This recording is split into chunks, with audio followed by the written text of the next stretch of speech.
और vibrant present, इन दो pillars पर, इन दो पटरियों पर आज आप अपने उज्जवल भविष्य की यात्रा शुरू कर रहे हैं। ये यात्रा शुभ हो, देश के लिए सफलताओं से भरी हो। आज जब आपके बीच हूं तो मैं यही कहूंगा, मेरी आप सबसे यही कामना रहेगी। साथियों, इस साल भारत ने अपनी आजादी के 75वें वर्ष में प्रवेश किया है। हम सभी अमृत महोत्सव मना रहे हैं। आपने जहेज शहर में अपनी डिग्री पाई है। उस कानपुर का अपना शानदार इतिहास रहा है। कानपुर भारत के उन कुछ चुनिंदा शहरों में से हैं जो इतना डाइवर्स है। सत्ती चौरा घाट से लेकर मदारी पासी तक, नाना साहब से लेकर बटुकेश्वर दत्त तक, जब हम शहर की सैर करते हैं तो ऐसा लगता है जैसे हम स्वतंत्र संग्राम के बलिदानों के गौरव की, उस गौरवशाली अतीत की सैर कर रहे हैं।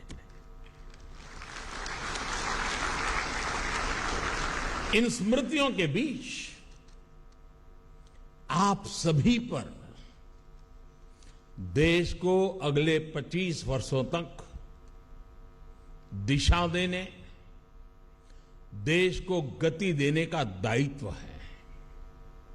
आप कल्पना करिए, जब 1930 में 1930 में दांडी यात्रा शुरू हुई थी,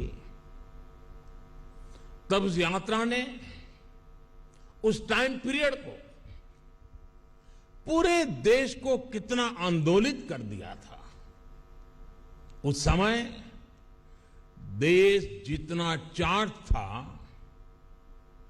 उसने आजादी के लिए भारत के जन जन में एक अभूतपूर्व विश्वास पैदा कर दिया था।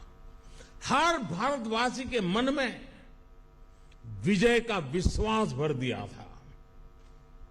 1930 के उस दौर में जो 20-25 साल के नौजवान थे, 1947 तक उनकी यात्रा और 1947 में आजादी की सिद्धि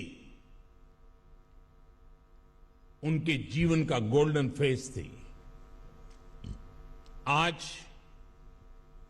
आप भी एक तरह से उस जैसी ही गोल्डन एरिया में कदम रख रहे हैं।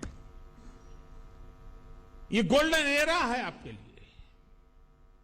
जैसे राष्ट्र के जीवन का अमृतकाल है, वैसे ही ये आपके जीवन का भी अमृतकाल है। अमृत महोत्सव की इस घड़ी में जब आप आईआईटी की लीगेसी लेकर निकल रहे हैं, तो उन सपनों को भी लेकर निकले कि 2047 का भारत कैसा होगा। आने वाले 25 सालों में भारत की विकास यात्रा की बागडोर आपको ही संभालनी है। जब आप अपने जीवन के 50 साल पूरे कर रहे होंगे, उस समय का भारत कैसा होगा, उसके लिए आपको अभी से ही काम करना होगा। और मुझे पता है, कानपुर आईआईटी ने, यहां के माहौल ने आपको वो ताकत दी है कि अब आपको अपने सपने पूरे करने से कोई रोक नहीं सकता।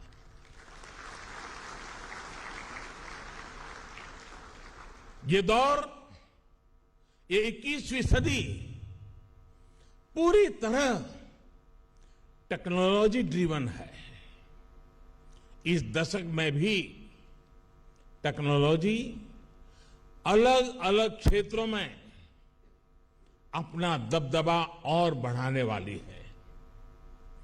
बिना टेक्नोलॉजी के जीवन अब एक तरह से अधूरा ही होगा। ये जीवन और टेक्नोलॉजी की स्पर्धा का युग है और मुझे विश्वास है कि इसमें आप जरूर आगे निकलेंगे। आपने अपनी जवानी के इतने महत्वपूर्ण वर्ष टेक्नोलॉजी का एक्सपर्ट बनने में लगाए हैं। आपके लिए इससे बड़ा अवसर और क्या होगा।